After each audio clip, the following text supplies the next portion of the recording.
talking real loud, spreading no light, trying to bring me down. Enemies lurking, but I won't back away. Got a vision in my mind, I'm here to stay. Got my crew beside me, we rise like a tide. When the storm gets rough, we ain't gonna hide. Propaganda swirling, but it won't touch me. Only love around us, how it's gonna be. We keep moving forward, never looking back. The truth's in the power, it's an unstoppable track. In the city lights where dreams collide, we hustle through the night, fire in our stride. Whispers in the dark can't dim my glow. With rhythm in my soul, I'm ready for the show. We break the chains, rewrite the rules in this concrete jungle where nobody's fools. Unity sings louder than the lies they scheme. In our heart and the struggle, we dare to dream. Keep moving forward, never looking back. The truth's in the power, it's an unstoppable track. Another Queen Ahmadiyyah production.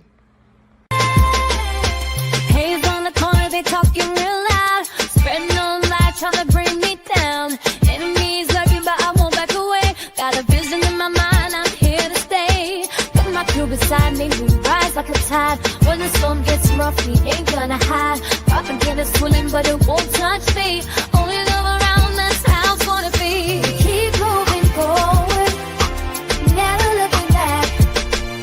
The truth's in the power, it's an unstoppable track. In the city lights where dreams collide, we hustle through the night, fire in our stride. Whispers in the dark can't dim my glow. With rhythm in my soul, I'm ready for the show. We break the chains, rewrite the rules in this concrete jungle where nobody's fools. Unity sings louder than the lies they scheme. In our heart and the struggle, we dare to dream. We keep moving forward, never looking back. The truth's in the power, it's an unstoppable track. Haze on the corner, they talking real loud, spreading no light, trying to bring me down. Enemies lurking, but I won't back away. Got a vision in my mind, I'm here to stay. Got my crew beside me, we rise like a tide. When the storm gets rough, we ain't gonna hide. Propaganda swirling, but it won't touch me. Only love around us, how it's gonna be. We keep moving forward, never looking back. The truth's in the power, it's an unstoppable track. In the city lights where dreams collide, we hustle through the night, fire in our stride. Whispers in the dark can't dim my glow. With rhythm in my soul, I'm ready for the show. We break the chains, rewrite the rules in this concrete jungle where nobody's fools. Unity sings louder than the lies they scheme. In our heart and the struggle, we dare to dream. All right. Hello, everyone. Grand Rising. Thanks for tuning back in once again to the original Queen Ahmadiyyah Shakur show. I'm your host, Queen Ahmadiyyah Shakur, and this is your morning wake-up call. So as you're coming in, please feel free to go ahead and subscribe to the channel if you haven't done so already. Be sure to click that notification bell and click the word all so you're notified each time the Queen Goddess goes live. All right. Hello, we the people. Just anticipate. That's a G. All right. Let's get into it. Claudette. All right, Yvette is in the virtual building. Albie Chill. Okay. Bronze Flat Power God. Sheila. Leon. All right. Buckhorse DC. 504 Nola. Desmond. All right, let's get into it. Shout out to all my loyal royals and everyone tuned into the Queen. I see you, Mr. Elevation, Queen Amona Huey, that Crazy Beach Aries, 504 Nola. Okay, so shout out to all my loyal royals and everyone tuned into the Queen, and a big shout out to my moderators because y'all know they be putting in work. I see you, Dragon Lily. Okay, so now without further ado, G from the Land is here. Let's have a brief word from my sponsor at 12 Tribes. Here we go. Do not buy 12 Tribes on Earth hair growth oil and hair magic elixir unless you want super healthy, gorgeous hair that grows. They have a whole line of amazing hair growth products, including hair growth leave-in conditioner spray, hair growth shampoo, hair growth spray, and hair growth butter. I'm starting to sense a theme here. They include quality natural ingredients. They smell amazing, and you can see the results for yourself. So if you're looking for healthy hair growth for your natural or relaxed hair, try 12 Tribes on Earth today.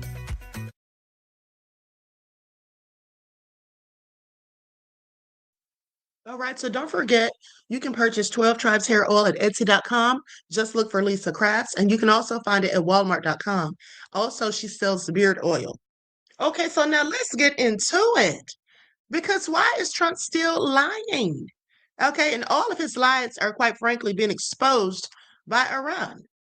Okay, I want you to pay attention. Now, Trump said that all of their Navy was gone. He said all of their ships were gone. Didn't he say all of that? Said all of their ships had been destroyed and all of this? Well, I find it very interesting because if their ships are destroyed, how are they destroying oil tankers? Okay. They destroyed 2 U.S. oil tankers in the dark of night. We're going to get into that. But before we do, let's talk about Netanyahu, or Satanyahu, as I affectionately call him. Where is he? Where is Netanyahu? No one has seen him. Now, there are some reports out that say that he's no longer with us, but I don't believe that. I need to see proof. Is he hiding out and trying to pretend that he's no longer here, just to save his butt? I don't know. But there's several people asking questions. There's a video of some people crying. Now, I can't substantiate this. I don't want to co-sign it at all because I don't even know who these people are. I'm going to go to the footage. It was posted on X, and there's some people crying, and they say on the caption, "Just in, Netanyahu's family members are crying after a confirmed reports of death, of Edo Netanyahu." So that's his brother. Now, but here's the thing. We were talking about him yesterday because they did report that he was deceased, but that has not been confirmed either. Now, with that all being said, he likely is dead. Okay, he likely is dead. But anyway, here's another report that says, where is the Israeli prime minister? The disappearance of Benjamin Netanyahu.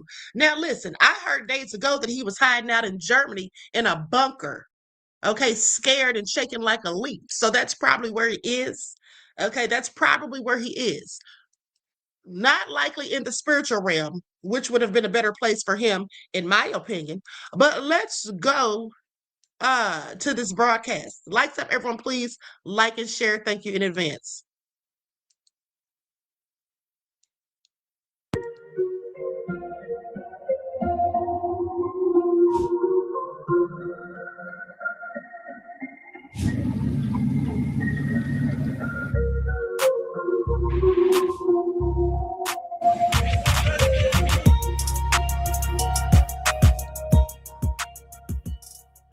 First March 10th, a routine visit to Israel's National Health Operations Center. This was the last time Benjamin Netanyahu was seen in public. Post this, there has been a rather eerie radio silence from the usually loudmouth Israeli PM, a leader who regularly boasts about the IDF's accomplishments in every single war campaign. This sudden, uncharacteristic disappearance has fueled a massive rumor tearing through the internet right now, one that threatens to upend the Middle East.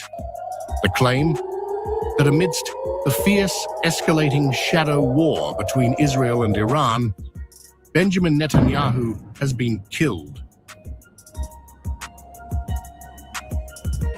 The narrative exploded across state-linked Iranian media networks. The core allegation stated that a highly coordinated Iranian ballistic missile or drone strike successfully bypassed the Iron Dome, directly hitting Netanyahu's office in Tel Aviv. Almost overnight, the internet was flooded with claims that the Prime Minister was either critically wounded or dead in the rubble. Adding to the panic, the circumstantial evidence started piling up. Reports leaked of sudden, extreme security shifts around the Prime Minister's residence, specifically citing drone threats. High-profile US envoys Jared Kushner and Steve Witkoff abruptly postponed a planned diplomatic visit to Israel. Even a Now, I want you all to ask yourselves, why in the world is Jared Kushner going for any type of diplomatic visit?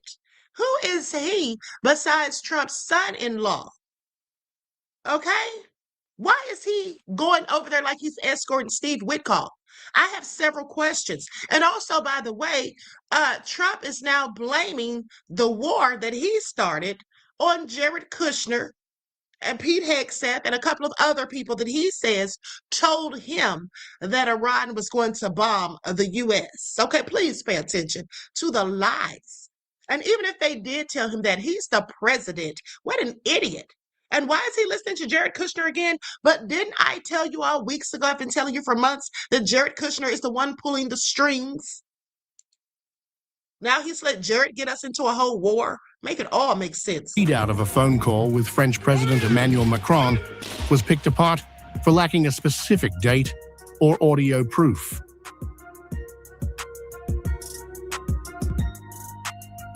The disinformation campaign soon mutated. Secondary rumors began circulating that his brother, Ido Netanyahu, and National Security Minister Itamar Ben-Gvir were also taken out in related strikes. It was the perfect storm of wartime paranoia, stitching together cancelled meetings and heightened security protocols to paint a picture of an Israeli government desperately covering up a decapitation strike. But here is the reality. It is a masterclass in psychological warfare. The claims are entirely false. Driven by Iranian-linked networks to project military success and sow internal chaos, the rumors have been aggressively debunked. Now, let me just say this. This is how you know how foolish they are. They're saying that Iran put out these rumors of Ido and Netanyahu being dead to basically act as though they won the war. Oh, no, I'm sorry. That's absolutely not what they did. I don't believe they put those rumors out at all. Okay? I don't think they put the rumors out at all. I think Netanyahu's people put the rumors out because he's hiding somewhere underground in a bunker and they want us to think that he's dead so nobody comes after him to kill him. Okay, that would make more sense to me, but let me just say this. How do I know? I want y'all to pay attention. How do I know that Iran didn't put this out to try to make it look like they're winning the war? Well, I'm so glad you asked. You see, because Iran is not trying to win the war the same way that Israel and the United States is. Okay, they're not trying to win the war the same way they are. You see, Iran is not trying to have bragging rights like Trump is doing. Oh, we took out all their navy. We took out all their ships. Oh, we're controlling the air. Oh, they got nothing left. It's over. We already won. Well, why aren't you home, Trump? Here's the thing. Trump is so foolish. Okay, he is so stupid. At the end of the day, he thinks this is about who kills the most people, who launches the most missiles. What he fails to realize, and I would have thought that one of his advisors would have told him this, but what Trump fails to realize is Iran knew that the U.S. had more military might than them, and then coupled with Israel, of course they knew. But you don't always win the war because you have more military might. You win the war by strategy, determination, and not being afraid to die. Okay? That's how you win. And let me tell you something here that I just noticed. You know, as I was just sitting here thinking about how everything is just transpiring in this war, I started to realize something.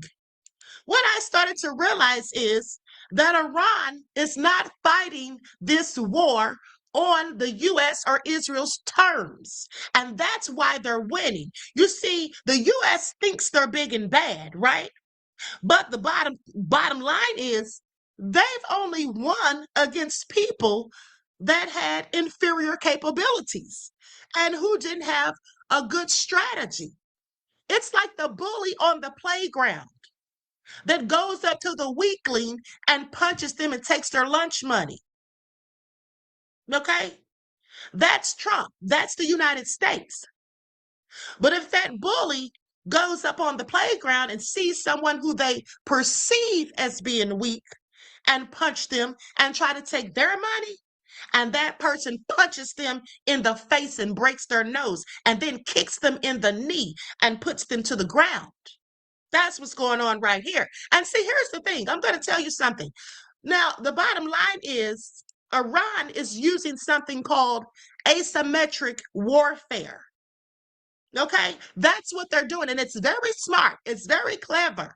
Because I was sitting here thinking last night, I was thinking now, who's really winning even if the U.S. kills more people than Iran? If Israel kills more people than Iran, who's really winning here? Because the bottom line is Iran is striking us where it hurts. They forced close the Hormuz Strait, which is where the oil is transported from. They're not letting anybody go through there. Oil prices have skyrocketed, and they came out and gave us a warning. They said, hey, just keep it up. And the oil prices will go to $200 a barrel. Okay? So what are they doing?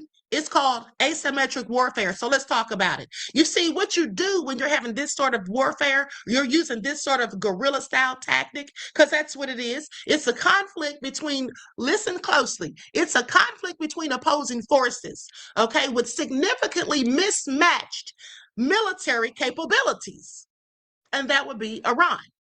Okay?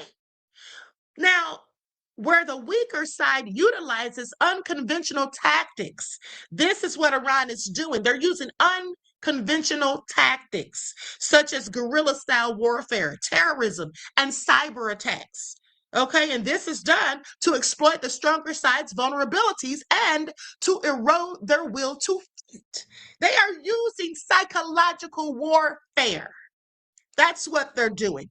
They are playing psychological warfare games. You see, the U.S. only wins when the opponent plays the same game they're playing, when the opponent fights the same war they're fighting. I'm here to tell you today that Iran is fighting a whole nother war. Okay? And how they intend to win is to force Trump into submission. Because does he want the prices to keep skyrocketing? How long can he hold up when the U.S. is spending billions of dollars per day on their missiles? Okay? And we know that they've already wasted billions of dollars. They wasted millions shooting at decoys painted on the ground. Do you see how strategic and intelligent these people are? Do you all see that? We should have all known when they painted the decoys on the ground, and then Israel and the U.S. was shooting at those, wasting millions of dollars worth of missiles and munitions for something that was not even there. Okay? And also, how you know that they're absolutely lying about the number of casualties in the U.S.? Well, here's how you know. Because didn't Iran strike the military bases in their neighboring countries? Didn't they strike the military bases? So you mean to tell me there was nobody there? There was no one in those bases. There was one or two people. That's it. So we only had 8 people dead. Now they're talking about 140 injured. They're still lying. They're still lying. Now the question is, how long will they keep up the ruse? Okay, how long will they keep up the ruse? This is not faring well for any of us because prices are going to skyrocket. And also, let me just say this. They keep talking, I want you to pay attention. They keep talking about sleeper cells. There are no sleeper cells.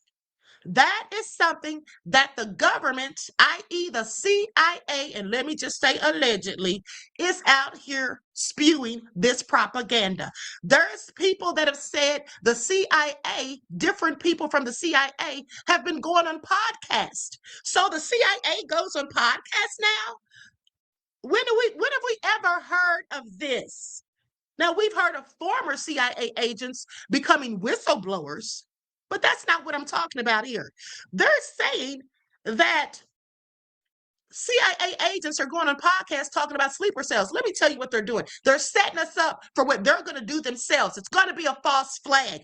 And if you don't believe me, just watch. I'm going to go to a clip where there's a woman who's former British intelligence, and she talks about how Bibi's people specifically committed a false flag and then had 2 people imprisoned for it.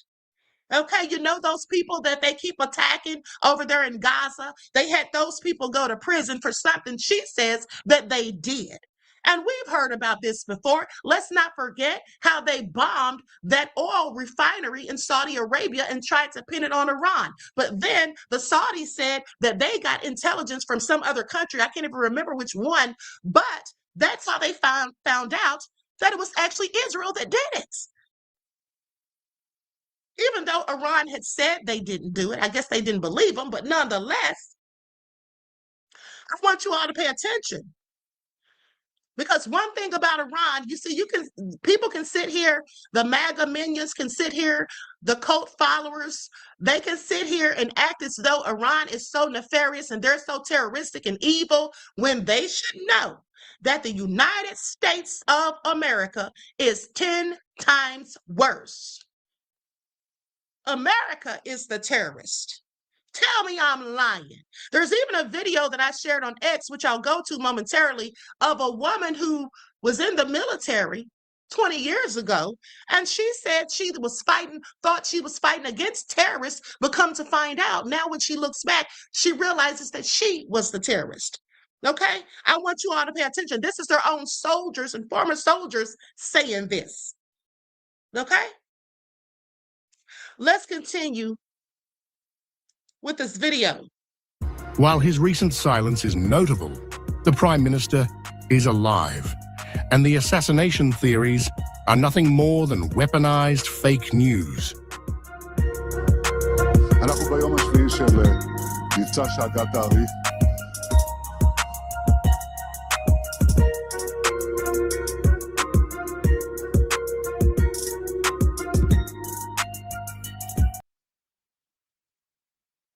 Okay, so with that all been said, Mally C says, Queen, not only the painted jets, I saw a video where they have decoy blown up military equipment as well. Okay, I'm not surprised.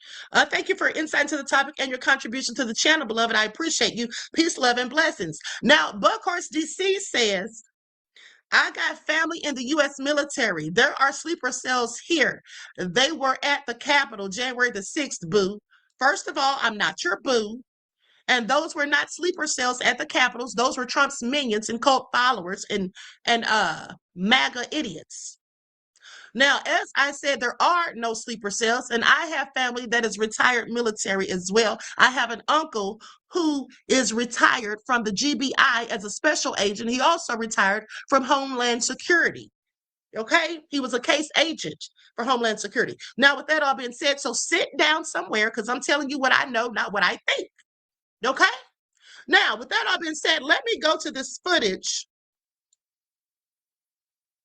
Let me go to this footage where this former British intelligence officer talks about how Bibi's people bombed the embassy, their own embassy in London years ago, and then lied on some Palestinians. Now, this is not what I'm saying. This is what she said, and I absolutely believe it. So let's get into it.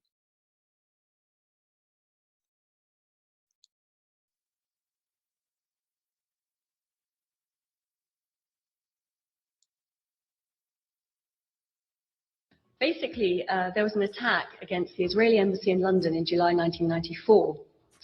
And the Israelis had been hassling for increased protection around their embassy in London for the preceding few months because there had been a couple of other big attacks against their interests around the world. Now, MI5 had no intelligence to suggest that any Arab terrorist groups were planning an attack against the Israeli embassy. London had traditionally been a sort of safe haven for Middle Eastern groups because they were given a certain amount of freedom of expression and things. So they didn't think they had either the capability or the intent to carry out an attack in London. So the Israelis are getting quite frustrated about this. They're also, because of this safe haven idea, getting increasingly frustrated at a political network which had been set up by a bunch of immigrant Palestinians. And it was doing very well. I mean, they were really raising awareness about their basic. So a bomb goes off. 2 innocent Palestinians were picked up. They were part of this support network. And they were subsequently convicted, not of the attack, because they had cast iron alibis, but they were convicted of conspiracy to cause this attack. And it looks like they were set up, they were fitted up, because there was a shadowy figure called Rida Maghrabi who kept swimming in and out of their story. He was never traced, even though he was the one that bought the car that the bomb was in. He's the one who was, asking them to put themselves in certain places at certain times, which led to the circumstantial case against them, which led to their convictions. But nobody bothered to try and trace him. And I think he was probably an Israeli agent. But the crucial thing that David saw was a report written by a senior MI5 officer. His code name was G91. And he had seen all the evidence and all the intelligence, more crucially, in the run-up to this attack. And his assessment, his view, said that Mossad had bombed their own embassy. Call me a conspiracy theorist, but that's what this guy said.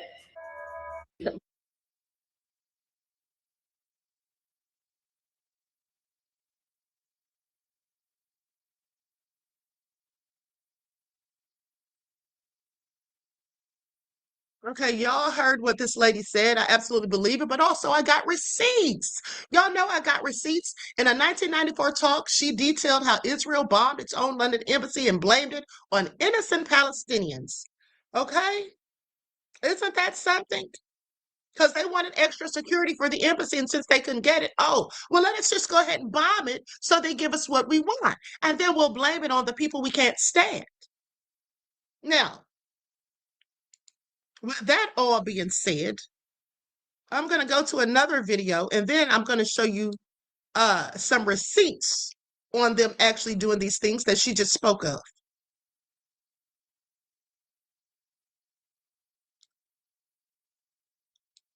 Now, this is an old news clip from 1987. This man was telling us about Bibi and them way back then. This is Ted Pike and his wife. Hello, I'm Ted Pike, and this is my wife, Alin. Today, a foreign government, Israel, operates the most powerful lobby in Congress. This is AIPAC, the American Israel Public Affairs Committee. Through control of Congress, Israel demands and gets nearly $5 billion annually. No elected official dares criticize Israel for fear the Jewish lobby will accuse him of anti-Semitism, the kiss of death for any politician. The president also knows what Israel wants, Israel gets. To act otherwise is political suicide. The mass media, founded and controlled primarily by Jews, manipulates the spigot of information out of which Heartland America drinks. The message of this contaminated source is, if you criticize Israel, you are anti-Semitic. Be safe, keep your head down, or you are fair game for being knocked off by the Zionist shooting gallery. As a result, our president and elected officials are slaves to political correctness when it comes to Jews and Israel. They cannot seriously criticize Israel, especially as the source of Mideast strife and terrorism. They cannot suggest an end of aid to Israel. They cannot even protest Zionist control of Congress. Now, this man was saying this, him and his wife were telling people this back in 1987. They even mentioned the Middle East. Now, I want you all to pay attention. Who's running this? Well, it darn sure isn't the United States President Trump. Okay? That's who it isn't. But now, let me just show you this. I want you all to pay attention because sleeper cells, no. Okay, there is something that's going to happen. Okay, maybe an attack on the power grid. And that makes me and let me just tell you this, the reason why I specifically think it'll be something to do with the power grid, because Trump came out months ago. Don't you all remember how Trump was talking about how the power grid was old? I know y'all remember that because I brought it to your attention. Y'all remember that? He was talking about how the power grid is old and give out. Hold on, let me see if I can find that real quick. Yeah, and I remember thinking, why is he talking about the power grid unless he's going to replace it? Why is he talking about it being old and all of that? Here he is right here. Now listen to this. But it was my idea. I said, you can't create this much energy. We needed more than double the energy currently in the country just to take care of the AI plants. And I said, we can't do that. We have an old grid system. And I came up with the idea, you people are brilliant. You have a lot of money. Let's see what you can do. But it was my idea. I said, you can't create this much energy. We needed more than double the energy currently in the country just to take care of the AI. And he said that it's old. Okay, I want y'all to pay attention. Now, let's focus on this. Okay, now this is what I typed in. Hold on. Where am I? Okay. Has Israel committed false flags? Well, yeah, here's what it says. Historical evidence shows that Israel has engaged in covert operations that fit the definition of false flag operations. Actions designed to make it appear as though another party was responsible. Okay, so there's your sleeper cells that you're going to get. Please pay attention, in my opinion. Okay, I want y'all to remember this. Now, the most prominent example is the 1954 Lavon affair, though other incidents and allegations exist, ranging from the pre-state period to the 21st century. Okay, this is a documented instance where Israeli intelligence agents planted bombs at U.S. and British targets in Egypt to frame local radicals aiming to strain Western Egyptian relations. The operation failed after premature detonation led to arrest, and Israel officially acknowledged its involvement decades later. Okay, decades later. I want y'all to pay attention. So yeah, they're not new to this. They're true to this because historical evidence shows that this is what they do. This is how they get down. The most prominent example was from 1954. Okay? Okay? So please pay attention is all I'm saying. So that's what they're talking about, in my opinion, when they talk about sleeper cells. They want you to think that, oh, Iran's got people planted here, and these people are going to be activated, a whole network, and they're going to come out and start bombing and doing all this stuff. Let me just remind you of something. Iran does not have a history of targeting civilians. They don't have a history of targeting civilians. Okay, you know who has a history of doing that?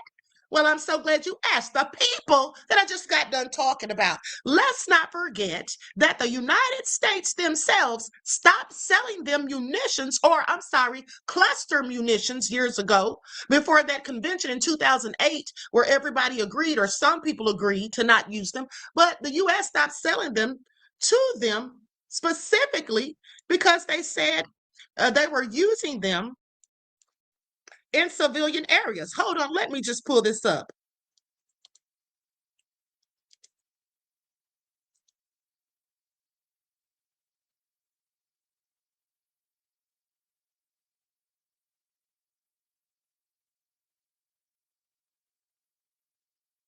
Likes up, everyone. Please don't forget to like and share. Thank you in advance. Here we go right here. Let me just pull this up so you all can see it for yourselves.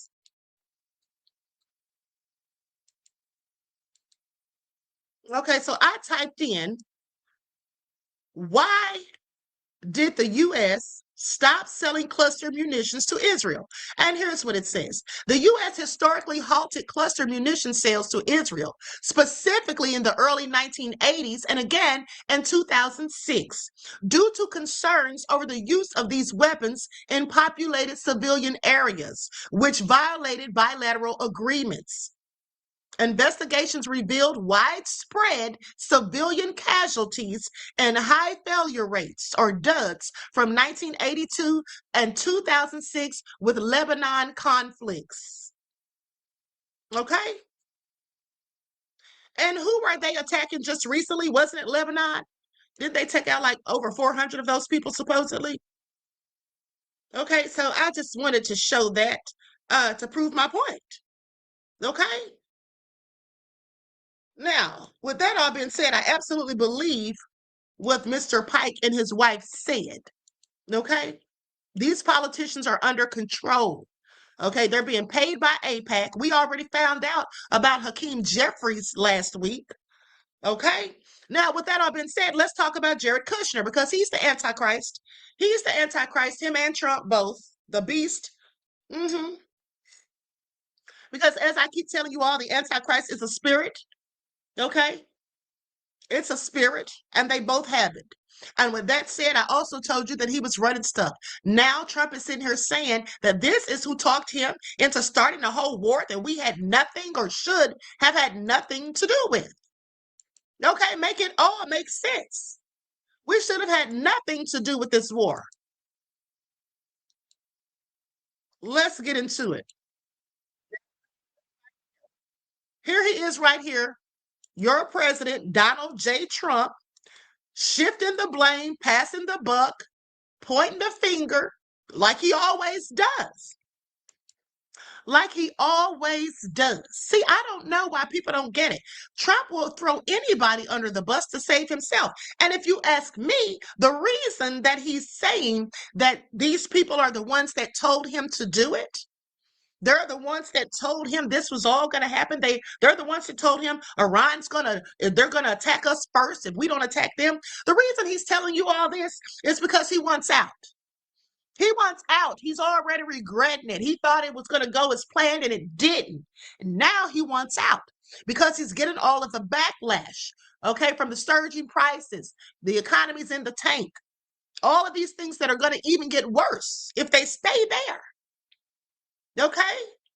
Now, Khamenei has given him the warning, has told them what they need to do. So anyway, let's listen to this fool with his lies as per usual. The situation was very quickly approaching the point of no return, and the United States found it intolerable, in my opinion, based on what Steve and Jared and Pete and others were telling me, Marco, so involved, that I thought that they were going to attack us. I thought they would, if we didn't do this at the time we did it, I think they had in mind to attack us. And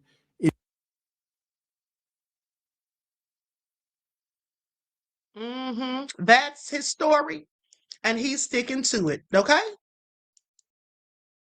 That's his story, and he's sticking to it. So clearly, we know who's running the show. Okay?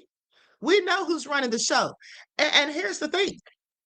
I've told you all before a myriad of times how close Jared Kushner is with Netanyahu, how Netanyahu slept in his bed and all of that. But also, let's talk about his father. Because here's the thing. First of all, why would Trump even think that Jared Kushner is, why would he think that he has any sort of negotiation skills? He sent Jared Kushner over there to negotiate the war with the.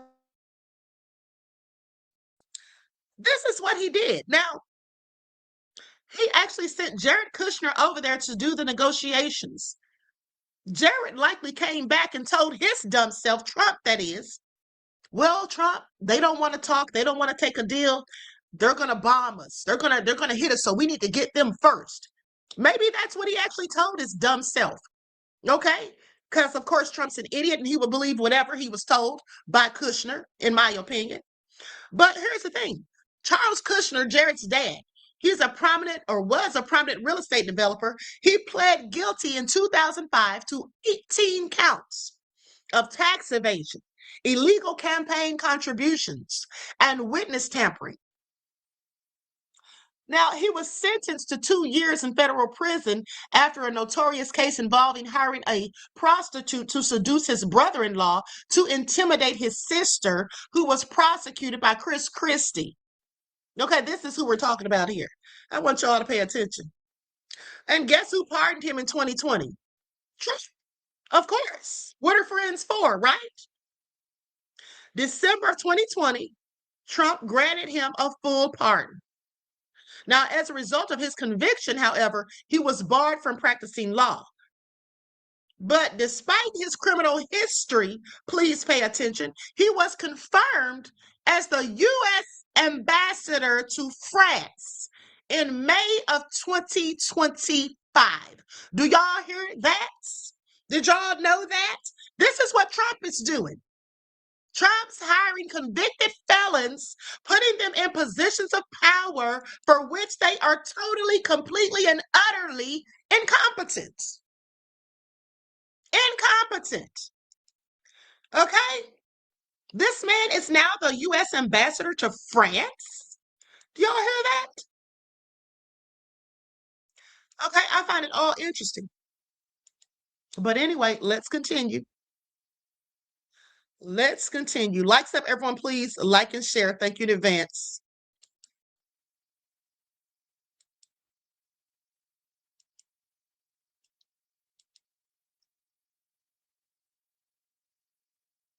And the thing of it is, right, Living Life said, yet black men are getting life in prison. Exactly.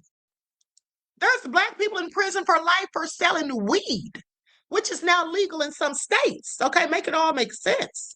Confirmed that the FBI believes that Trump is compromised by Israel.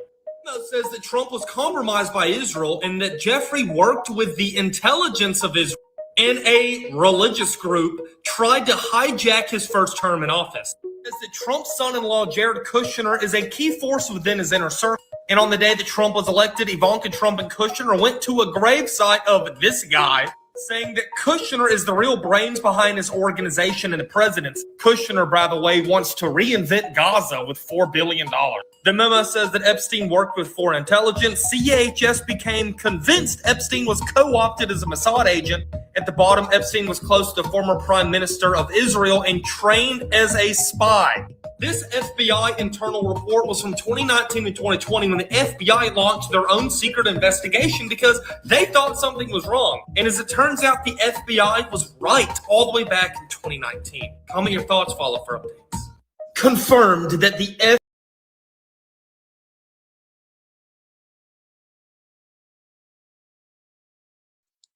I find it all interesting, okay? Cassandra said Jared is Trump's handyman. I beg to differ, beloved. I think that Trump is Jared's handyman, beloved. Okay? Trump's such an idiot. Thank Jared Kushner. In Israel Parliament, Donald Trump singled out Jared Kushner. Is Kushner the Antichrist? You will be shocked when you find 7 interesting truths about this man. Number 1, the exact moment Trump names Kushner. You have to understand the room. The president said this in. The Knesset is not a casual venue. It is not a press briefing room or a campaign rally stage or a hotel conference hall. It is the legislative heart of the nation of Israel.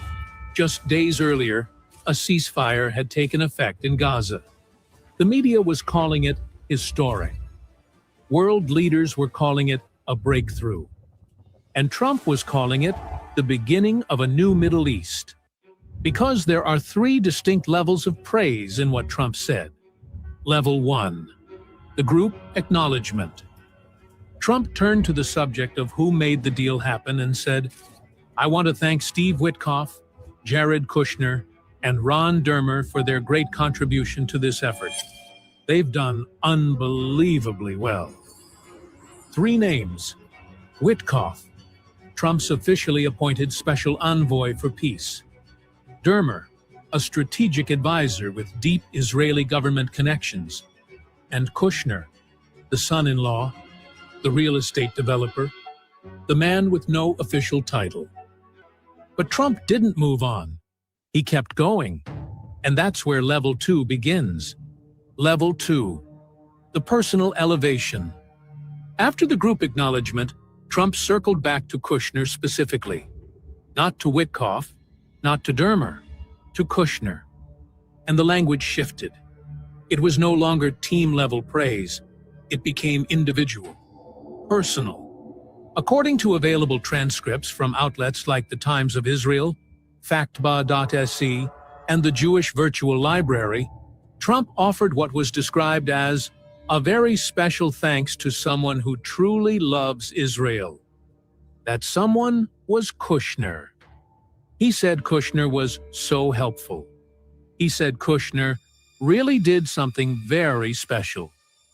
He referenced the Abraham Accords, the deals Kushner orchestrated during Trump's first term, and connected them directly to the current breakthrough, implying a continuous thread of influence running from 2020 through 2025. And then he said something that revealed just how much operational weight he places on Kushner's involvement. He joked about needing that brain on occasion. He described bringing Kushner in to get that deal closed. Now, think about what that language communicates, not just to the audience in the Knesset, but to the world. Get that deal closed is the language of a principal describing his closer, his Okay, I'm going to stop it right there. I think we get the point, okay, that Kushner is just running stuff.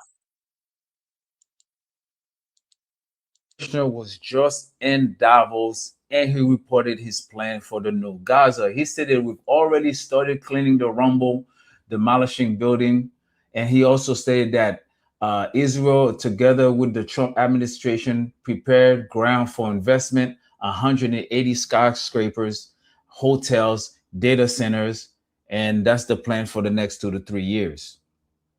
I report the news. You decide what to think. Follow for no.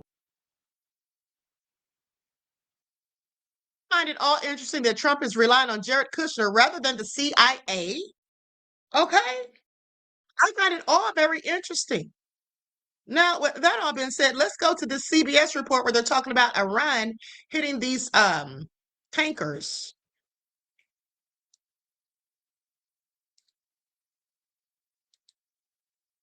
Trump's lies are just coming out. Okay, his lies are just being exposed. I don't even know why he's still even trying it at this point.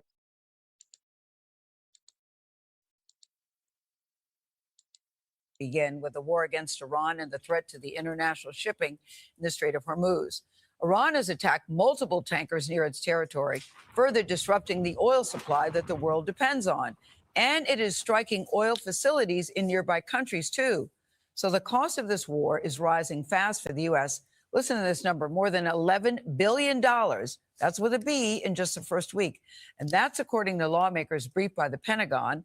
That is a low estimate that doesn't include buildup costs. Think about that for a second. We're also learning more about the most serious attack on Americans since this war began, when 6 troops were killed and dozens wounded. Charlie Daggett is in hard-hit Tel Aviv with the latest. Charlie, good morning to you. What can you tell us? Good morning, Gail. Well, I can tell you it's been another noisy night here in Israel and across the Middle East, despite President Trump saying the war is won. Iran and its regional proxies unleashed coordinated attacks at multiple targets throughout the night. Overnight, Iran focused its attacks on the lifeblood of the region, small boats packed with explosives slamming into these oil tankers off the coast of Iraq. In Bahrain, fuel depots burned, the Bahraini government warning people to stay indoors to avoid inhaling poisonous fumes. Critical energy sites in Oman were also targeted. An Iranian drone filmed dive bombing into a storage facility in a direct hit.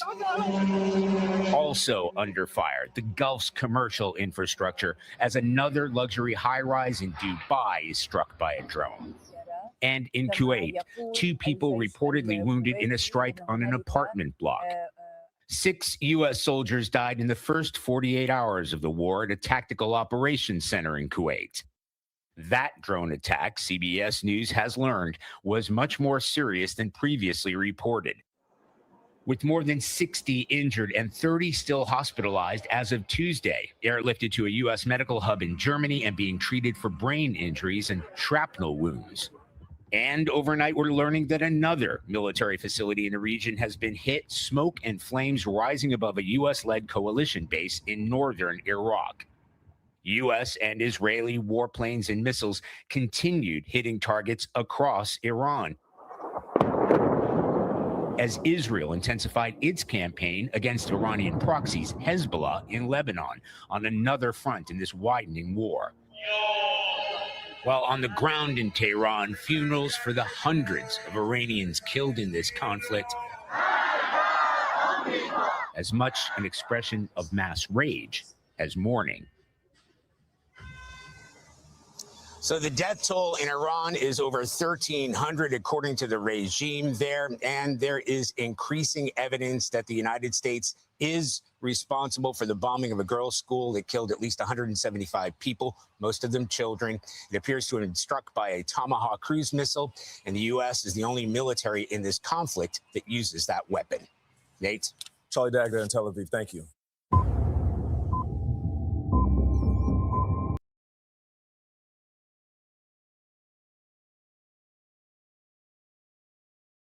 Okay, I want you all to pay attention, because here's the thing.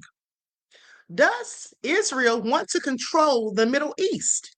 Because that's exactly what I believe. I believe that Bibi and his people want to control the Middle East. Okay? And I believe this is why they perpetuate these attacks. And Trump goes along because they have dirt on him. Dirt on him. Okay? And he wants to distract us from the Epstein files, but we will not be deterred, because tonight, when I come back for the second broadcast, we're going to be talking about the Epstein files. Okay, so we're not getting off of track. But here's the thing. So I want you all to pay attention, because if you ask ChatGPT, or if you type in, does Israel want to control the Middle East? Let me tell you what it says. Because that's exactly what they want to do, in my opinion. It says, based on recent reports, Israel is actively tightening its control over the occupied West Bank and Gaza, and policies focused on settlement expansion, potential annexation, and securing a long-term military presence in these territories. Well, that sounds like they want to control it to me. What does that sound like to you all? What does that sound like to you all? Let me just share this on the screen. Doesn't that sound like they want to control the Middle East? But hold on, there's more. So goes on to say, analysts and UN reports describe this as a strategic effort to establish permanent or total control over Palestinian lands, rather than a broad desire for regional domination. Well, they can describe it however they want, but what they're doing shows otherwise, in my opinion. Now, goes on to say West Bank. Israel has taken steps to accelerate control over the West Bank through land registration and settlement expansion, which is viewed as a de facto annexation. The Gaza Strip. The Israeli government has shown clear intent for long-term control over the Gaza Strip, including taking over key areas like Gaza City. Yeah, so Jared Kushner and Trump can open up hotels and make it into a whole resort, displacing the people. Regional strategy. While not officially aiming to rule other nations, Israel's actions aim to solidify its security and territorial control. Just what I said. You see how they take you through all of this just to tell you what you already asked? Okay? Please pay attention. It's called gaslighting. Okay? AI knows how to gaslight. All right, so let me continue. So to solidify its security and territorial control, influencing regional power dynamics, particularly against Iranian-backed groups. Okay? That's why we're over there. Now, international law and UN reports consider these actions violations, as the territories are viewed as occupied, while Israeli policies assert security and historical rights to the land. Now, we're going to get into that. They assert security and historical rights to the land. Why would they think they have historical rights to the land? We're going to get into that. Now, political goals. The current government under Netanyahu has actively pursued policies that marginalize the prospect of a Palestinian state. And didn't I tell you all just yesterday, I believe it was, when I talked about the clean break deal that they had? That was so that they would never face a Palestinian state. That was written for Benjamin Netanyahu when he first became the prime minister back in 1996. Okay? So, military action. Ongoing operations in the West Bank and Gaza demonstrate an intent for direct, long-term military and administrative oversight of these areas. You see, here's the thing. The reason Trump was sitting there talking about he's not accepting the leader that they've chosen. Now, I want you to think about this. Trump told the Iranians that he was going to come over there, or that he was going to basically send help over there, to free them and liberate them and all of this stuff. But instead, you have them go over there and murder the people's children, and then murder their supreme leader. Imagine if somebody did that in the U.S. Imagine if that happened in the U.S. Or if somebody came and snatched Trump up and took him to their country and put him in prison where he needs to be, in my opinion, like he did Maduro. Just imagine that. You see, the United States are the terrorists. I don't care what they say. Okay? When you're out here doing illegal things, you've not got any approval or authorization from Congress. You're just killing people out here in boats, saying that they're smugglers, and you provide no proof, not a single shred of evidence. And like I told you, I have a friend that lives in Trinidad, and quite frankly, she says that some of those people were Trinidadian fishermen, just trying to make a living. Okay? Just trying to make a living. People that look like us. I want y'all to think about that. Okay? At the end of the day, it doesn't really matter who they look like, because these people should not have been killed regardless. But at the end of the day, for the black MAGAs, y'all need to wake up. Okay? That's what y'all need to do. Y'all need to wake up. But hold on. Because now, when they talk about the historical right that they have, let's get into that. Why do they think that they have a historical right to these countries in the Middle East? Well, I'm so glad you asked. And here it is right here. It's all because of something called Greater Israel. Okay? The Greater Israel. Now, this is ChatGPT. The first time I typed in just on Google, but then I went to ChatGPT and I said, does Israel want to control the Middle East? I asked the same question.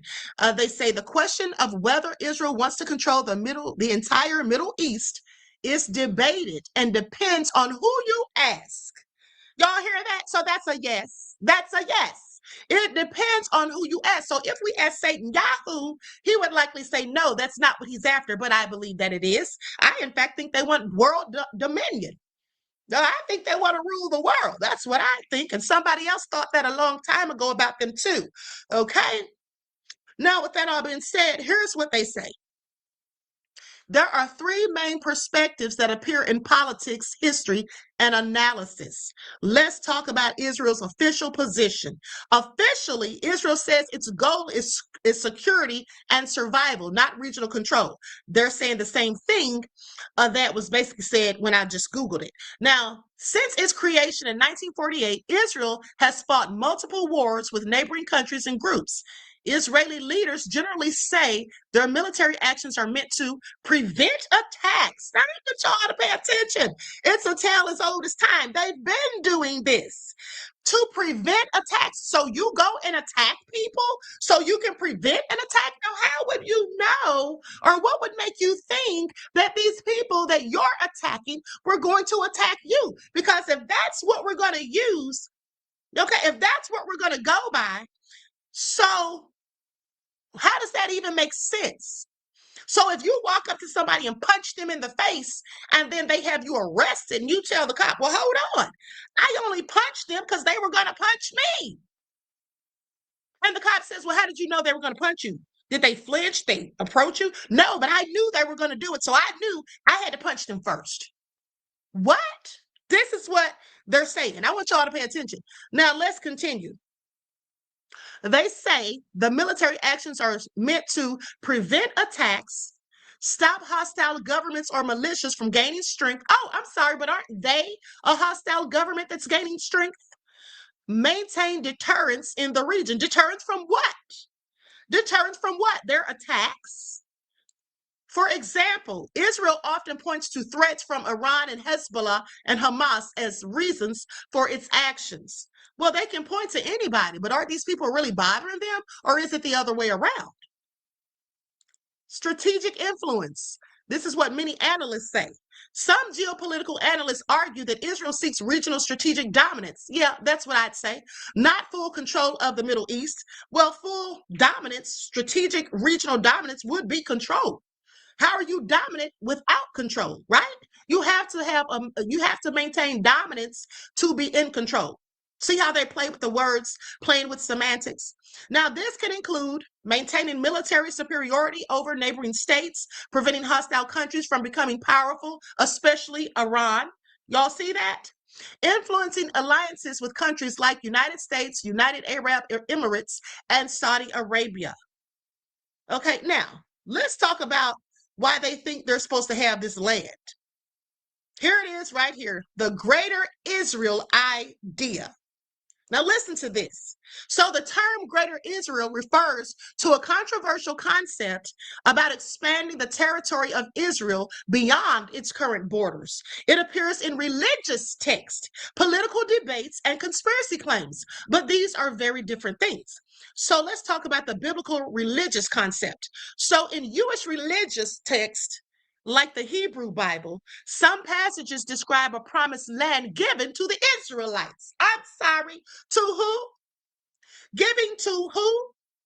The Israelites are us, not them. They are Israelis. They don't even call themselves Israelites. They call themselves Israelis. Okay, and Jewish. All right, which means kind of like. Okay? So, but let's continue. Promised land given to the Israelites. Now, one description says the land would stretch from the Nile River to the Euphrates River.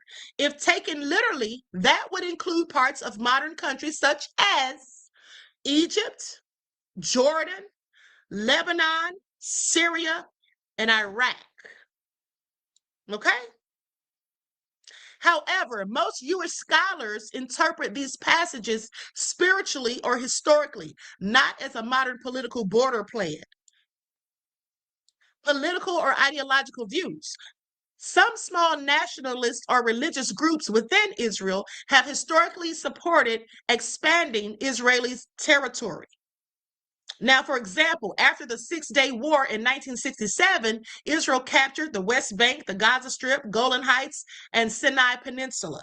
Okay, some groups believe these lands should permanently become part of Israel, but Israel later signed the Sinai Peninsula to Egypt in 1982. The status of the West Bank and Gaza remains highly disputed. Okay, now conspiracy claims. There are also widespread claims online that Israel has a secret plan to control the entire Middle East based on Greater Israel. Well, is that a conspiracy theory? Is that a conspiracy theory? Because I just want y'all to remember that when they start calling stuff conspiracy theories, it's usually true. It's usually true. And in fact, that's what it's looking like right about now. And that's why I'm even discussing this with you, because that's exactly what I believe it is. That's why I'm even bringing this to your attention. Now, let's continue. They say, however, there is no official Israeli government policy or verified document showing a plan to control the whole region. Well, they don't have to write it down. They don't have to have a document. If they just go over there and bombard everybody and just strong arm everybody and get the U.S. to help them and just go over there and take over, what do they need paperwork for? Okay? Most historians and analysts consider those claims unproven or exaggerated. Well, it looks like they're doing a pretty good job of proving it right now with this whole war. In reality, they say Greater Israel mostly exists as a religious concept or fringe political idea. It is not the declared policy of the Israeli government. Okay, please miss me with it because I'm going to have to disagree on that point. Okay, that absolutely seems like it's their policy. Okay, that absolutely seems like that's their policy.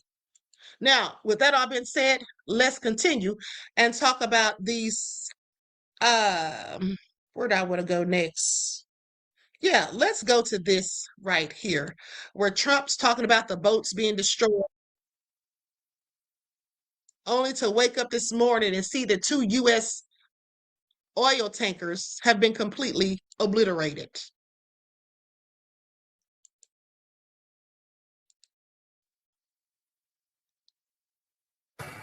They have some missiles, but not very many. I think we're in very good shape. The main thing is we have to win this. They win it quickly, but win it. Trying to sketch out an end to the war in your own favor, clinging to deceptive media that act as a crooked mirror of reality, will bring you no benefit and no result. The condition of the filthy enemy can be summed up in a single word: annihilation. And the bad news for you is that this condition will continue.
President Trump, what have you heard about this bulletin that some law enforcement put out about a possible Iran revenge plot in California, where there would be some kind of a boat offshore launching drones towards the... It's being investigated, but you have a lot of things happening, and all we can do is take them as they come. And the war itself is being prosecuted as well as anybody has ever seen, and this is other countries telling me too. Big countries, powerful countries, they said they've never seen anything like it. And they also agree with what I'm doing. They say it's an evil country, and it's been for 47 years that way. And if they try to hit us back, have you been briefed about how many Iran sleeper cells there could be inside the U.S. right now? I have been, and a lot of people came in through Biden with this stupid open border. But we know where most of them are. We've got our eye on all of them, I think. Is it dozens? They came in through the open border policies of Sleepy Joe Biden, one of the worst president in the history of our country. And we've got our eyes on all of them. But the war itself is being prosecuted at a level that nobody's seen before. It's pretty amazing to watch. Can you give us a timeline on when you're planning to tap the Strategic Petroleum Reserve, a timeline of when that could happen? We're going to be doing it very quickly, and then we'll fill it up. We'll fill up our reserves. You know, if you remember, I filled them up, and then I had a deal to go at the highest level, a level that's never been, and Schumer and the Democrats for $25, and it was turned down. You remember that, Peter? Almost before your time, but not quite. But it was, we had a deal at $25. Think of that, $25 a barrel, and the Democrats turned it down. We're going to tap it out like it's never been, but they turned that down, and now it's a lot higher.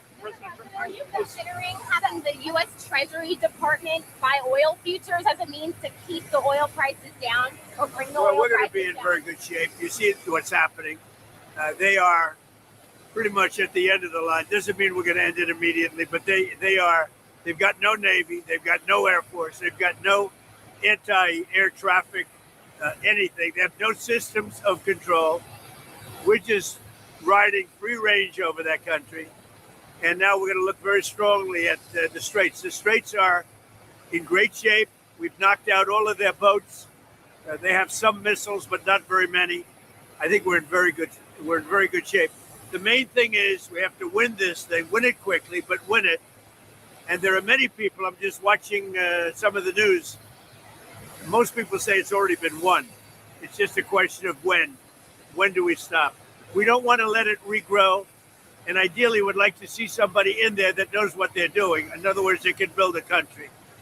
Now, one other thing, we can hit sections of Tehran and other places that if you do it, it'll be almost impossible for them to rebuild their country. And we don't want that. But we can hit electric, we could take apart their electric capacity within 1 hour, and it would take them 25 years to rebuild it. So ideally, we're not going to be doing that. Thank you very much, everybody. Whoa. What's that? I just built a budgeting app in Base 44. Did you all hear that?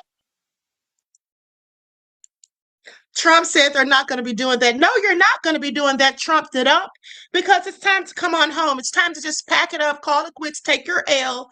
Okay, take your L, take the last little shred of dignity that you can muster and just bring the troops on home because this is not going good. You see, like I told you all, Iran's not trying to kill as many people as they can kill. What they're trying to do is win by exhausting the U.S. and Israel's powers, by collapsing our economy, by basically using psychological warfare and asymmetrical warfare on them until they withdraw. Until they withdraw. The longer Trump stays there, the worse it's going to be for us. Okay, the worse it's going to be for us because, like the leader has come out and said, just keep it up if you want to, and oil is going to be at $200 per barrel. What do you think that's going to do to us? Okay, gas has already gone up like overnight. Okay, overnight. I want you all to pay attention. But now let's go to this next report. Iran unleashes massive attacks on day 13. This is another report from CBS, came out 2 hours ago. Oh, and then we've got to talk about Australia. No, you know what? Let's go to that first. Let's go to that first because, for one, Trump is sitting up here just lying through his teeth. He told you all. He said that everybody agrees with him, that these other leaders of these other nations are telling him, oh, way to go. They support what I'm doing. And they know this is a very evil country. It's always been evil. Let me tell you something. If any of these other nations didn't need the United States for certain things, they would not. They would absolutely not fool with the United States. I promise you that. Okay, I promise you that. Now, with that all being said, let's get into what Australia said, because Trump says all these people are just down for him doing this, having this war. They approve of it. They say they've never seen anything like it. Okay, and then he says we have sleeper cells here because of lazy Joe, Sleepy Joe let them across the borders with the open borders. He's always going back to Biden. Biden's administration has nothing to do with what he's doing right now. Okay, Measure Man says, I have a question. Who the F elected Jared? Ivanka was a gift from Trump to him. Okay, clearly, beloved, clearly. And thank you for your insight to the topic and your contribution to the channel. I appreciate you. Peace, love, and blessings. Now, Sweet Butter says, no USA journalists will take on censorship because they're owned by another nation. Exactly. You know, that's why people should be listening to independent media. You can't listen to the mainstream. They're going to spew nothing but propaganda. Okay, that's right, Claudette said, blaming everyone but himself. As per usual. Now, let's go to this report from Australia. Since Trump says that all these world leaders are down for the fight that he's having, this war that he started for no good reason other than to kiss Benjamin Netanyahu's boots. Stop. You don't need to ignore this video. Guys, you really need to see this video. Watch this video, guys. Please watch this video. Donald Trump should not have the support of the Australian government for this illegal war. Okay. It's not our war. It is not in our name. And we should not be allowing it to occur without condemnation. Okay. Deadly blasts and bombs that have already cost the lives of hundreds of innocent civilians. School children, with schools being bombed and hospitals struck. The young, the vulnerable, the sick, carrying the burden of this bloody war only 2 days in. Military action is irresponsible and dangerous at best when its consequences cannot be controlled in such a volatile region, one of the most volatile in the world. This is wrong. Stop. You don't. Okay, no lies to text. And here's the thing. Let me just say this. Those children that died in that school bombing, let me just tell you all something. That school was close to the base, right? That was also hit. You know who those children, many of those children belong to?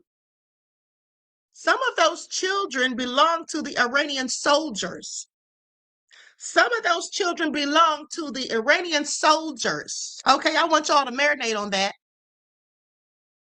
They sent their children to that school because it was close to where they were.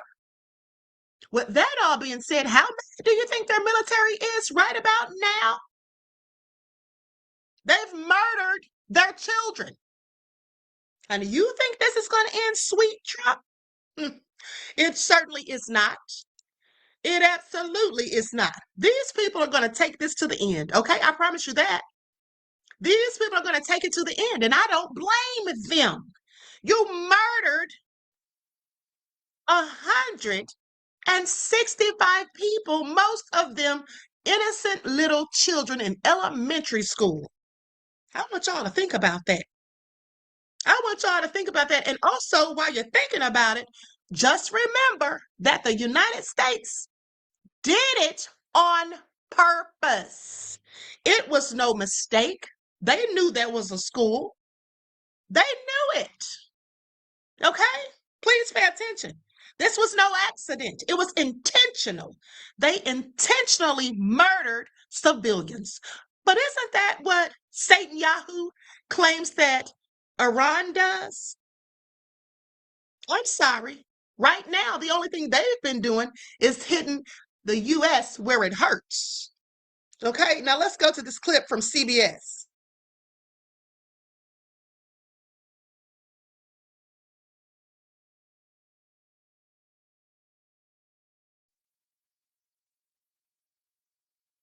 Let's begin with CBS News senior national security correspondent Charlie D'Agata, continuing his reporting in Tel Aviv. Good morning, Charlie. Tell us about the latest attacks there.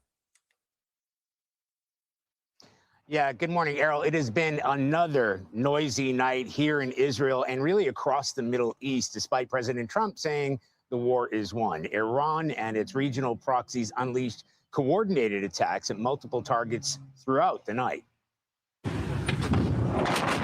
Overnight, Iran focused its attacks on the lifeblood of the region, small boats packed with explosives slamming into these oil tankers off the coast of Iraq. In Bahrain, fuel depots burned, the Bahraini government warning people to stay indoors to avoid inhaling poisonous fumes. Critical energy sites in Oman were also targeted. An Iranian drone filmed dive bombing into a storage facility in a direct hit. Also under fire, the Gulf's commercial infrastructure as another luxury high-rise in Dubai is struck by a drone. And in Kuwait, 2 people reportedly wounded in a strike on an apartment block. 6 U.S. soldiers died in the first 48 hours of the war at a tactical operations center in Kuwait. That drone attack, CBS News has learned, was much more serious than previously reported. With more than 60 injured and 30 still hospitalized as of Tuesday, airlifted to a U.S. medical hub in Germany and being treated for brain injuries and shrapnel wounds. And overnight, we're learning that another military facility in the region has been hit, smoke and flames rising above a U.S.-led coalition base in northern Iraq. U.S. and Israeli warplanes and missiles continued hitting targets across Iran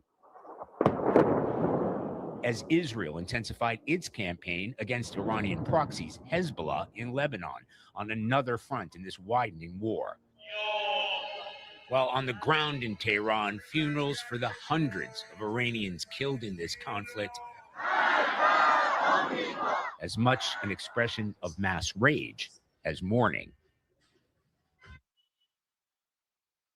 So the death toll in Iran is now over 1,300, at least according to the regime there. And there is increasing evidence that the United States is responsible for the bombing of a girls' school that killed at least 175 people, most of them children. It appears to have been struck by a Tomahawk cruise missile, and the U.S. is the only military in this conflict that uses that weapon. Darryl? All right, very sobering. Charlie D'Agata, thank you.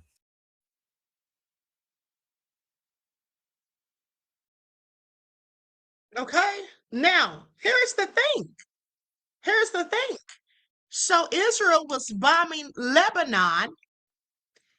Now, Lebanon has come out and said they can't control Hezbollah.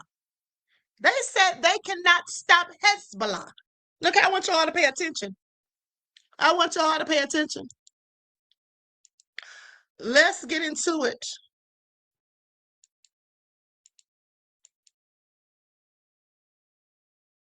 Here we go. The Lebanese government has done something very unusual. They have reached out to the United States and said, we can't control Hezbollah. That was supposed to be the plan, that the Lebanese armed forces were supposed to take over. Now Lebanon is saying they can't do it. So what does that mean for Israel? What does that mean for America? The IDF, as always, has a posture of existential defense, that they will fight until the threat is removed from their doorstep. That is not the American predicament. And yet the toll continues to grow. And the idea of how you get out of what success means is a very different question for America than it is for Israel. For Israel, it is when people are not trying to kill them, that's a good moment. But for America, what metric matters? The Pentagon now says 140 U.S. service members have been wounded. 8 are serious. They have life-threatening injuries. How many more are to come? How many have been injured and killed on the ground in Iran? How many of them are innocents? How many of them are connected to the regime? The burn rate of money matters. Why? Because most of our politics domestically right now is shaped by a domestic economic crisis, right? The U.S. spent nearly $6 billion on munitions in the first 48 hours alone. How much blood and treasure is justified and on what basis? We're now getting mixed messages about how long the war will last, because the idea that America can just walk away, well, how would that be a win?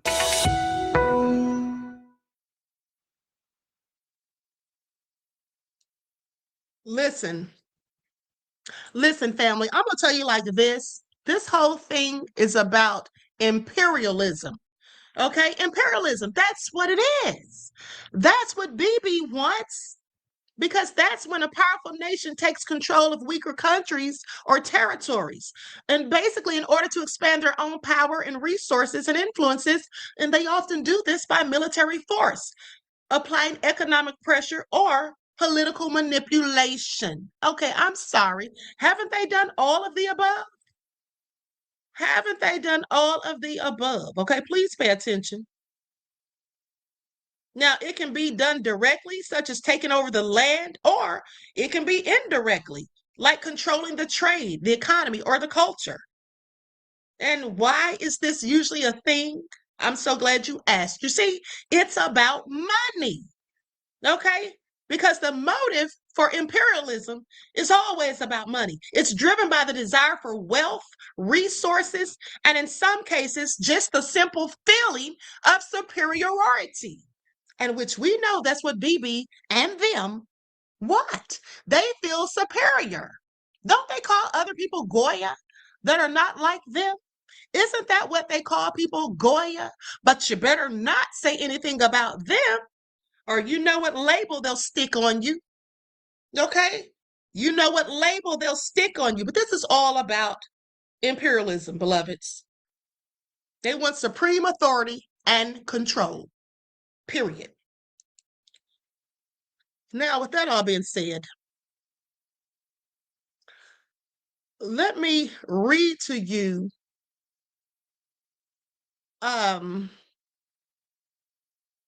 what an activist, this is an activist by the name of Arundhati Roy. Okay? And so here's what she has to say.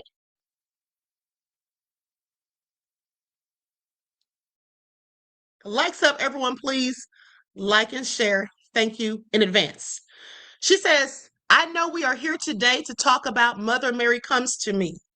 But how can we end the day without talking about those beautiful cities, Tehran, Isfahan, and Beirut, that are up in flames?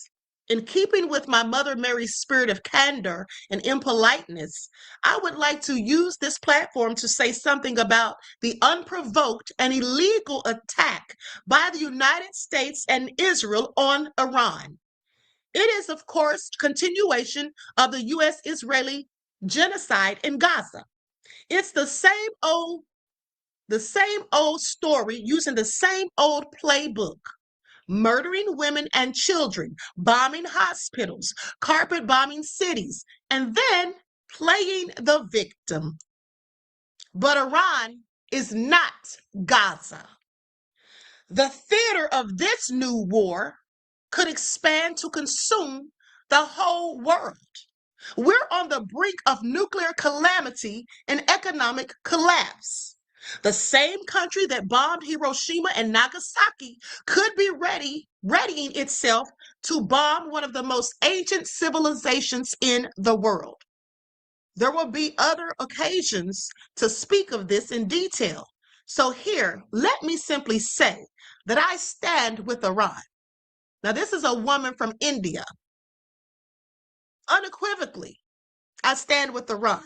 Any regimes that need changing, including the U.S., Israel, and ours, need to be changed by the people, not by some bloated, lying, cheating, greedy, resource-grabbing, bomb-dropping imperial power and its allies who are trying to bully the world, the whole world, into submission. Iran is standing up to them, while India cowers. I am ashamed of how gutless, how spineless our government has been. Long ago, we were a poor country of very poor people, but we had pride, we had dignity. Today, we are a rich country with very poor unemployed people who are fed on a diet of hatred, poison, and falsehoods instead of real food. We have lost our pride. We have lost dignity. We have lost courage, except in our movies. What sort of people are we whose elected government cannot stand up and condemn the U.S. when it kidnaps and assassinates heads of state of other countries? Would we like this done to us? For our prime minister to have traveled to Israel and embraced Benjamin Netanyahu just days before he attacked Iran, what does it mean? For our government to sign a groveling trade deal with the U.S. that literally sells our farmers and textile industry down the river, only days before the U.S. Supreme Court declared Trump's tariffs illegal. What does this mean? For us to now be given permission to buy oil from Russia, what does this mean? What else do we need permission for? To go to the bathroom? To take a day off work? To visit our mothers? Every day, U.S. politicians, including Donald Trump, mock and demean us publicly. And our prime minister laughs his famous vacuous laugh and hugs on. At the height of the genocide in Gaza, the government of India sent thousands of poor Indian workers to Israel to replace expelled Palestinian workers. Today, while Israelis take shelter in bunkers, it is being reported that those Indian workers are not allowed into those shelters. What the hell does all this mean? Who has put us into this absolutely humiliating, shameless, disgusting place in the world? Some of you will remember how we used to joke about that florid, overblown Chinese communist term, running dog of imperialism. But right now, I'd say it describes us very well. Except, of course, in our twisted, toxic movies in which our celluloid heroes strut on, winning phantom war after war, dumb and over-muscled, fueling our insatiable bloodlust with their gratuitous violence and their shit for brains. Now, with that all being said, this woman, Arundhati Roy, is an award-winning Indian author, by the way. One of her novels is The God of Small Things, which won the Booker Prize in 1997. And then she has her memoir, Mother Mary Comes to Me, which was published just last year. Okay? That was very well said. And so what she is really saying is, why the hell are these leaders, like the ones in India and others, why are they bending the knee to the United States? Have they lost their dignity and pride? Are they afraid? Are they cowards? What's going on here? And to think that they sent Indians over to help them, to help Bibi's people, and they didn't even have the decency to allow them into the bomb shelters. I find that all interesting. But I tell you what, I absolutely love the way she went in on Trump. Okay, no lies detected. And shout out to this woman. I'm going to show her picture.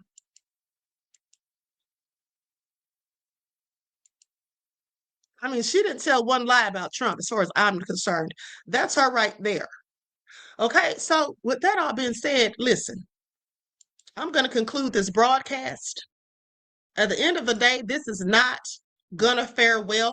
Hold on. Actually, let me go to a couple of more videos. A couple of more videos I want to show. Now, with this report, they say Israelis who turned traitor, who betrayed Israel to Iran. They say there's a spy network. Also, let me just tell you all, they supposedly caught an Israeli spy over in Lebanon yesterday.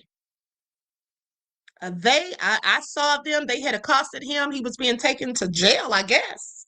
They snatched him up real quick, said he was over there giving intelligence information to Bibi and his folks. So I found that all very interesting. Let's go to this next clip. Likes up, everyone, please like and share. We'll be out in just a moment. Okay? Here we go.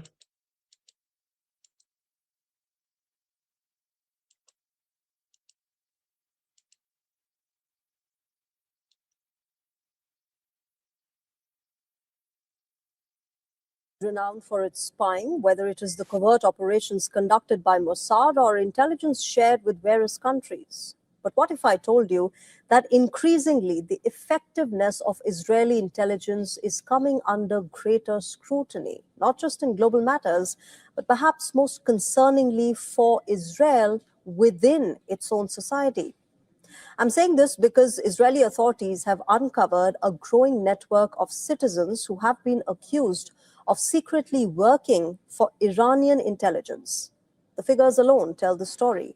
In just the past 2 years, reportedly around 60 Israelis have been accused of cooperating with agents linked to Tehran, with many of the suspects being Israeli Jews. And just earlier this year, 25 Israelis were formally indicted for spying for Iran. Investigators say most of them were recruited for money and asked to gather sensitive information. As per officials, suspects photographed military sites, monitored sensitive locations, and passed intelligence that could help Iran target strategic installations. And Let me tell you something. Every last one of those Israelis that were given intelligence information to Iran, please pay attention. Those are the good guys. Okay? So we're clear. Just so we're clear. Those are the good guys. And it's a shame they got caught. But let's continue. spying goes far beyond Israeli citizens. It's within its defense forces as well. For context, Israel's Iron Dome system forms a critical shield, we all know that, protecting the country from incoming rockets, drones. Experts warn that even basic information about these systems can weaken Israel's defenses severely. And what if this information was leaked to the adversary, to the enemy? This would likely give them a major advantage, helping them possibly breach the air defense system. And that is exactly what authorities in Israel are currently investigating. A 21-year-old Israeli army reservist has been accused of secretly filming classified footage showing how the Iron Dome operates and sending it to Iranian handlers in exchange for a sum of $2,500. This reservist is facing life imprisonment or even death penalty. And how are the Israelis recruited by Iran? Well, according to Israeli officials, Iranian intelligence operatives often approach potential recruits through social media and messaging platforms like Telegram. Israel's internal security agency, the Shin Bet, recently revealed that the number of Iranian plots using Israelis as spies rose by 400% in 2025 as compared to 2024. Experts warn that even seemingly harmless information can cause serious damage. A photograph of a missile interception, the sighting of military trucks, or the location of anti-missile batteries can all help hostile forces pinpoint strategic targets. The cases vary widely. In one investigation, an ultra-Orthodox Israeli man allegedly tracked an Israeli nuclear scientist after becoming angry over a court ruling that required ultra-Orthodox men to serve in the military. While earlier this year, an Israeli citizen was charged with taking photographs near the home of Israel's former Prime Minister, Naftali Bennett. Now, amid this growing threat, last month, Prime Minister Benjamin Netanyahu directed that Israelis convicted of spying for Iran could lose their citizenship. For Israel, the message is clear. In the middle of war, the danger may not only come from hostile missiles, but also from the betrayal within.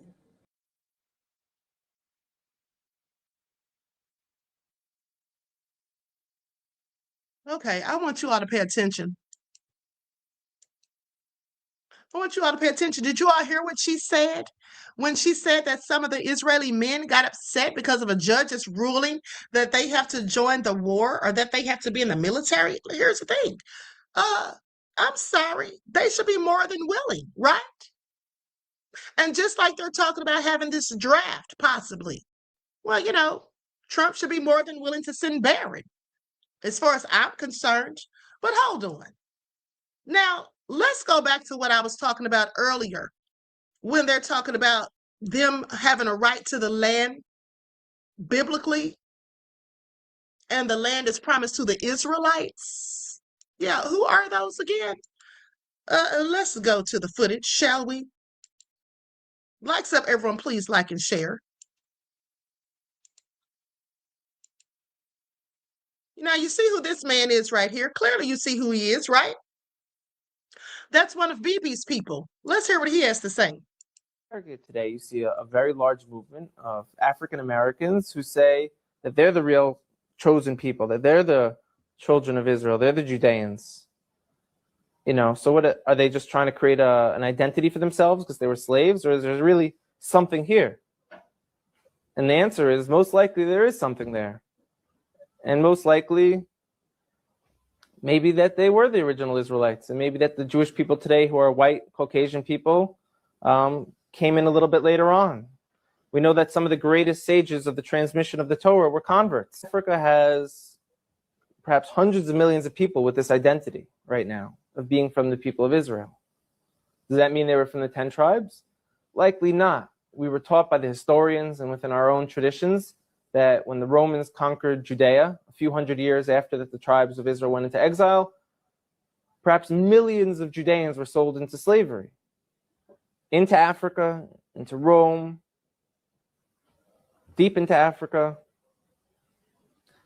And if you look now, you're seeing people who are most likely the descendants of those slaves who kept true. I like to bring up a few specific examples because they're going to be game changers. One of them wrote letters to Israel when it became a state. And they said, we're Israelites out in Africa. You know, everyone laughed at them and they said, African Israelites, these people.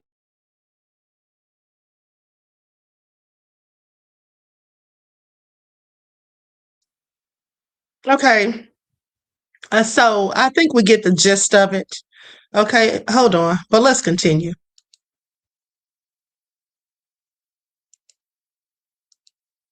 The Jews. I said the Jews ain't the Jews. I said, she said you are Jews, but you are not. You are the synagogue of Satan. Who is that? Those Jews that everyone thinks are Jews. It's a big deception. The Bible talks about the coming great deception. That's part of the coming great deception. But the Jews, the real Jews, the tribes, they were scattered about and they were kept in slavery. And what do they look like? Well, the dark skin for one. Okay. How many know? The dark skin. How many know? You have wiry hair. How many know? Like woolly hair, you say? Yeah, like wool. Hair like wool. Okay. It's written in scripture. I mean, we just overlook it because we're sort of westernized version of Christianity, of the gospel. Well, that ain't the gospel. It's as far from, it's like Catholicism and Protestantism. Right. Catholics and the Protestants were divided. Islam and Christianity divided. Well, there's a truth out there that comes.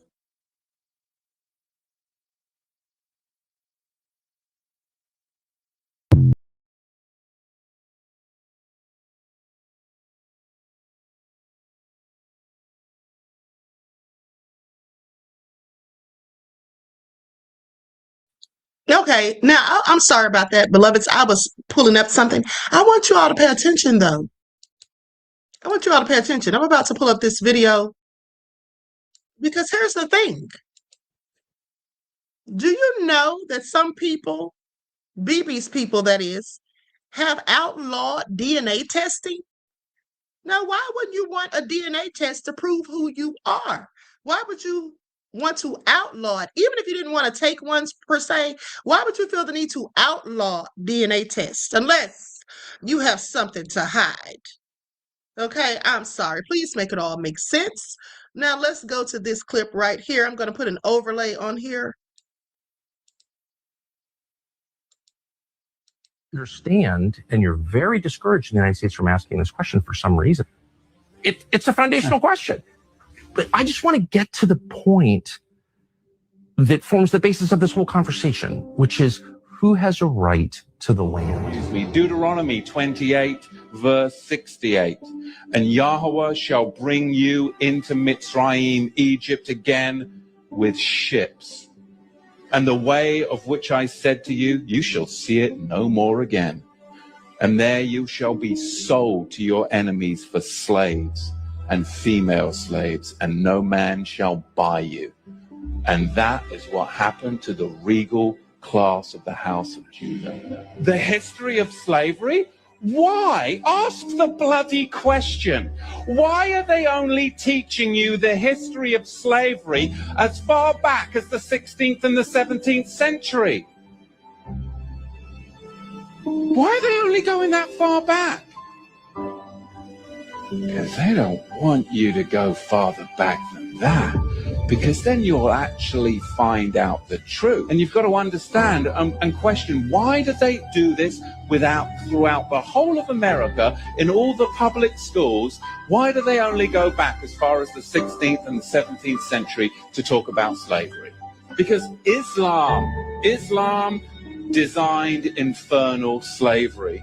And then the Ashkenazi Khazars, those who say they are Jews and are not, are the ones that marketed it.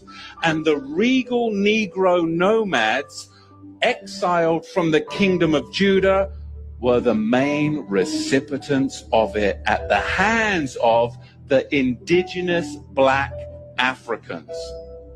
Because you've got to understand, the regal class of the house of Judah came down from Israel, and they came into the land of the black Africans.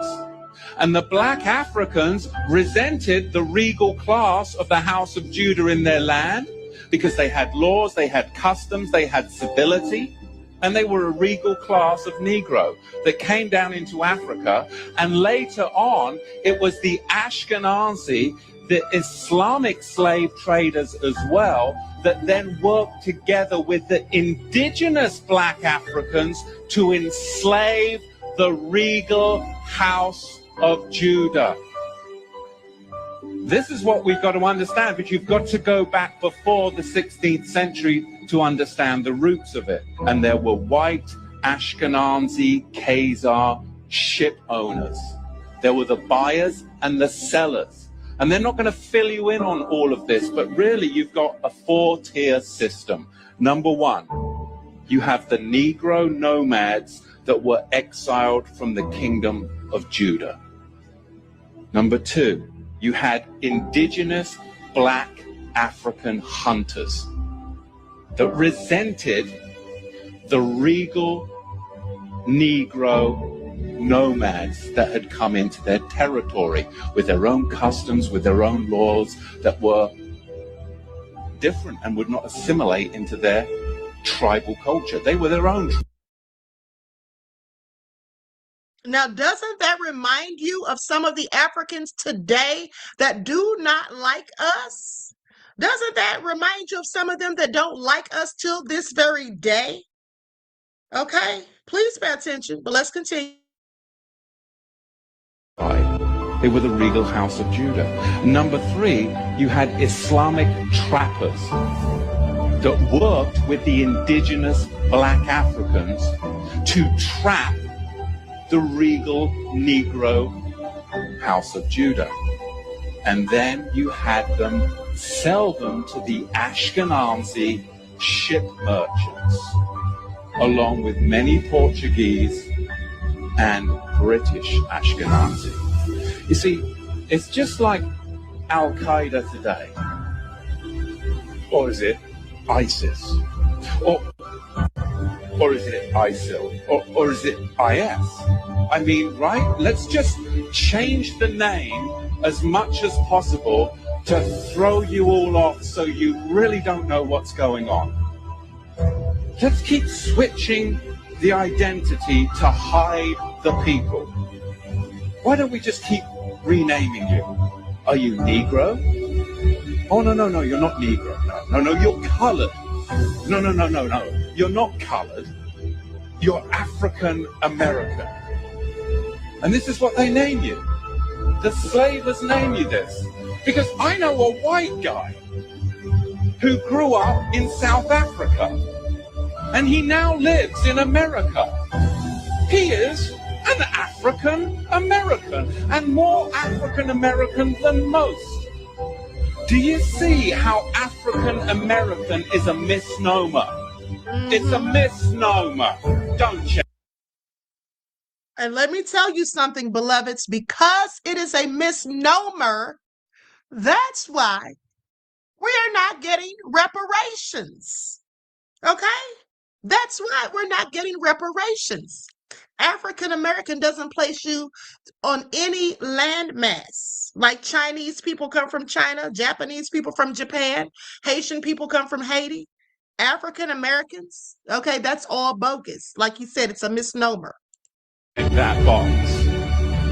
It's a title given to blacks by democratic slavers. I don't understand, and you're very discouraged in the United States from asking this question for some reason.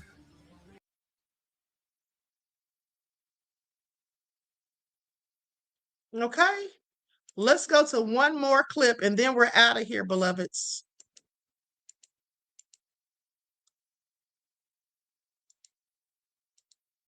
You didn't know the Israelis are imposters? Watch this. Most Jewish people have no Palestinian DNA in them. Semitic denotes people who come from the Semitic region. The Semitic region is the Arab, the Holy Land, and those areas there. And the Semitic languages are Arabic and Hebrew.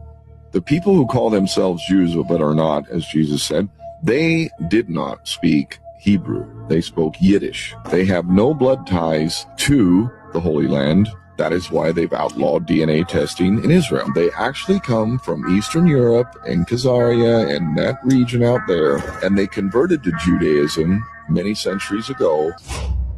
Let's go inside the book, Who is Esau Edom by Charles. Okay, I think we've heard enough. All right.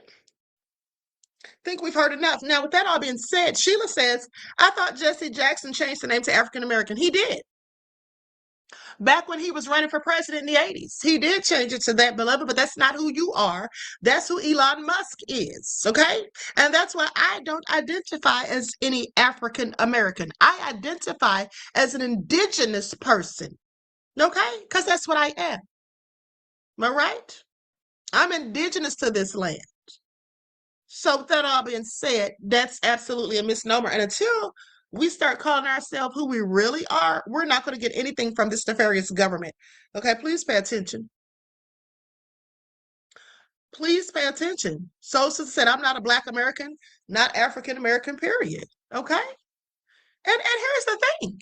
Why don't they just call us Americans? I want y'all to think about that.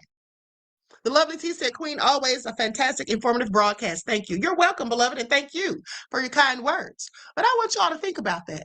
How come they don't just call us Americans? Okay? They call Chinese people from China Chinese, right? Why don't they just call us American? I want you to think about that. Because calling you African American is basically saying you're not really from here. But most of us are absolutely from here. Okay, most of us are absolutely from here at the end of the day. Please pay attention. There were some of us over here before slavery. Okay? There were some of us here before slavery. But, you know, they teach you slavery in reverse. And also, let's not forget the Black people that they shipped over to Libya years ago. Completely sent them up out of here. Sent them to Libya. Okay, please pay attention. Now, with that all being said, I'm about to conclude this broadcast. I want to thank you all for tuning in once again. Don't forget to come back later because we're going to be talking about the Epstein files, right? And it's going to get nefarious. Please pay attention.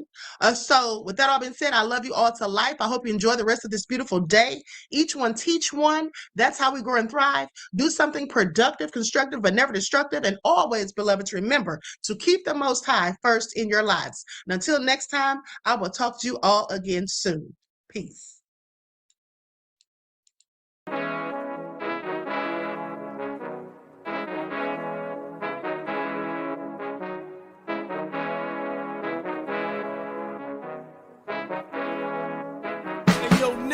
him with that flavor. Gold all in my skin, God all in my blood.